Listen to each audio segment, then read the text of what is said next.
Hi guys, I'm Joanne from Archie and today I'm going to have a look at making a porg. I'm going to be making it out of a polystyrene egg and I'm going to turn this one upside down to make a head, fix it to this one so that we get the porg shape, because it's not really an egg shape. It's got like a little head and then a little groove and then the rest of its little round podgy body. Cute. And then I'm going to felt it. And we started doing this little penguin and I've never even done this before, so we started this penguin. I thought that's a lot like a porg, so why not I just do a bigger one with one of these needles. If you can see that, but yeah, this is a felting needle. There we are, I've hollowed that out, I've shaped a little bit off of the edge of that, cut the top off that, and that seems to fit relatively nice. And I'm going to glue that together now. I've used a knife just to shape this head bit. Archie's just joined us. What are you doing? Yeah. He's been outside, he's soaking wet. Go on. Yeah, I know. I love you too. Go on. Go on. Go on, out you go. Go on. I'm busy. I've shaped the top bit now so that it's much more like the porg's head. So that's basically the shape we're going for. It's almost egg shaped but with just a little like nick missing. So now I need to draw out whereabouts the pattern is, like for where its eyes are, where its mouth is. And the chemicals in the Sharpie actually melt the polystyrene, so I'm using that to my advantage. I've basically melted a little bit of the eye socket area so that when I do decide to put these eyes in, like so, they sit nicely in the right direction. But I've also melted out a few of the features a little bit.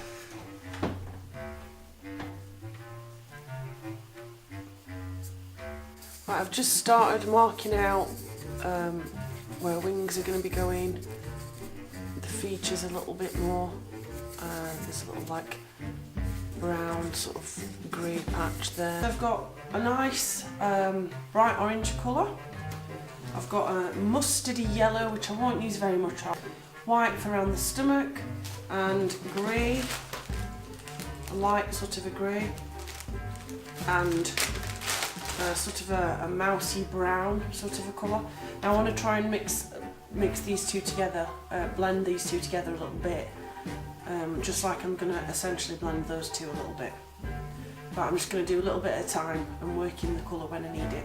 This is the bit that's a bit laborious and is going to start hurting my arm. It actually already has started hurting my arm a little bit, because basically you're thrusting this needle in several times, like repetitively, to try and get the felt in. But you know, I've started.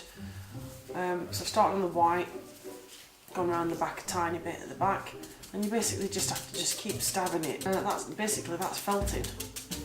So when that all looks like it's all attached and a bit slightly matted looking, because you're essentially weaving little bits of the wool into itself and into the polystyrene, and you just keep going and going and it takes ages. It does take ages, I've got to admit.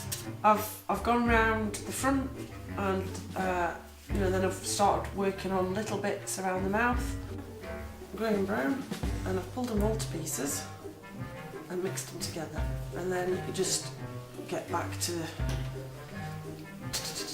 you know, hurting your wrist. So I've got a bit of black, just a tiny little bit, and just rolled it into a tiny little ball, and then I've used it to make the nostrils. So I've pushed them into the nostril area, and I've used a tiny little bit in the mouth area. I've put the white in, I've put the orange in, and filled the gaps in, and I've started doing a bit of shading with the grey. So just under here, just really tiny little bit of grey under the mouth area. Okay, so what I've decided to do for the wings is just get quite a big clump of the wool, and then I'm going to affix it on by using the same methods, you know, just poking it in and just building up a wing shape. Okay, so I've done both wings now, and I've also done like a little line of black shading there on the back. I've put a little bit more patterning down its back as well, and I've bulked up this neck area.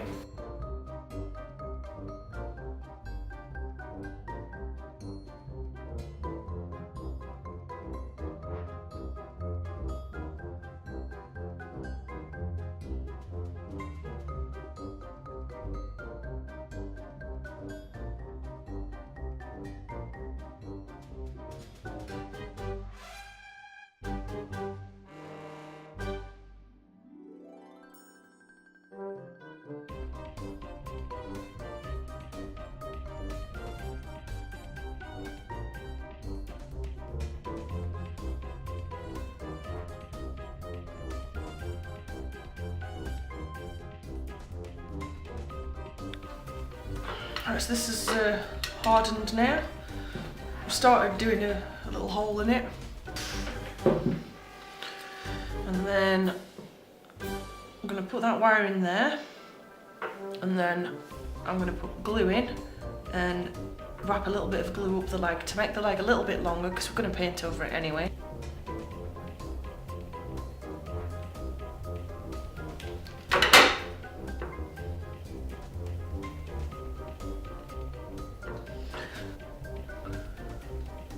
So that's 1 foot. I need 2 feet. I've done both the legs. I've made holes in the bottom. As you can see, the bendy bit with the wire in goes inside the body, and I put a little bit of glue in there quickly, on the end of the stick, and like shoved it in and put it in. You kind of have to do both at the same time to get the feet the right length.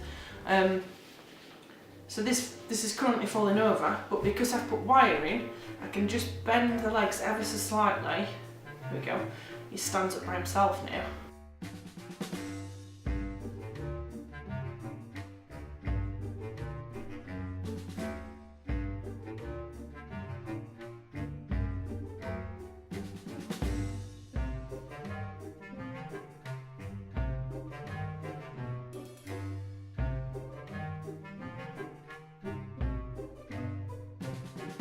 I've just gone over the this leg with a black Sharpie. I've coloured in its toenails, and I've just gone over some lines just very lightly, just to give it a bit more depth, a bit more sort of shading and texture.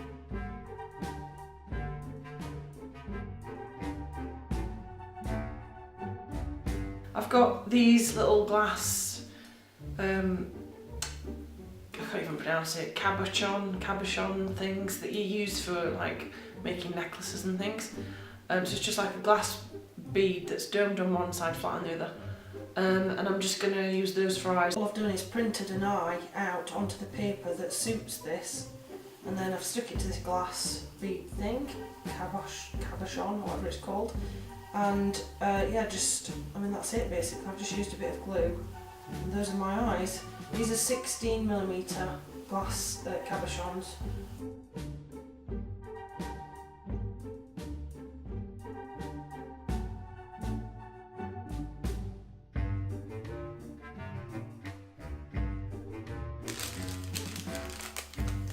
We'll put them in the oven now.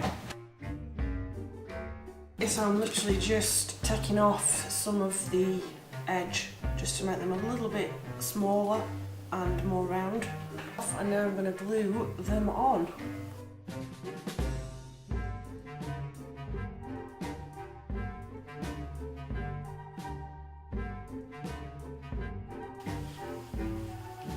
Does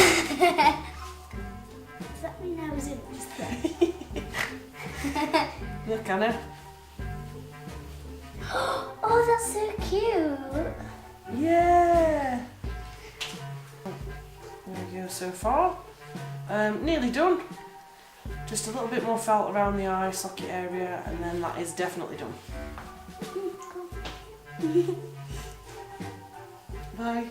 What?